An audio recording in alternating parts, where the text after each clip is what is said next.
Hey guys নমস্কাৰ বন্ধুসকল আজিৰ ভিডিঅ'টোত মই আপোনালোকক কম সঁচা ভালপোৱাজনৰ আগত কেতিয়াও ইগ' নেদেখুৱাব। যদি আপুনি কাৰোবাক সঁচা অন্তৰেৰে ভাল পায় তেতিয়াহ'লে জীৱনত কেতিয়াও ইগ' নেদেখুৱাব।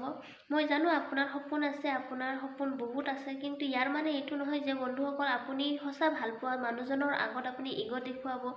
ইগ' কেতিয়াও নেদেখুৱাব, কাৰণ ইগ' দেখুওৱাৰ পিছত আপুনিয়ে পিছত কষ্ট পাব, আপুনিয়ে পিছত দুখ পাব। গতিকে সঁচা ভালপোৱাজনৰ আগত, সঁচা অন্তৰেৰে ভালপোৱাজনৰ আগত, যাক আপুনি সঁচা অন্তৰেৰে ভাল পায় আৰু যাক আপুনি লগতে জীৱনসংগীও বনাব বিচাৰে বা জীৱনসংগীৰ ৰূপত চাব বিচাৰে, সেই মানুহজনৰ আগত কেতিয়াও ইগ' নেদেখুৱাব।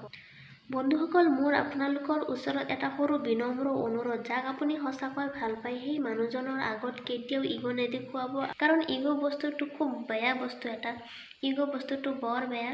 সেই মানুহজনৰ আগত আপুনি ইগ' বস্তুটো কেতিয়াও নাৰাখিব, কাৰণ ইগ' বস্তুটো বৰ বেয়া। সেই কাৰণত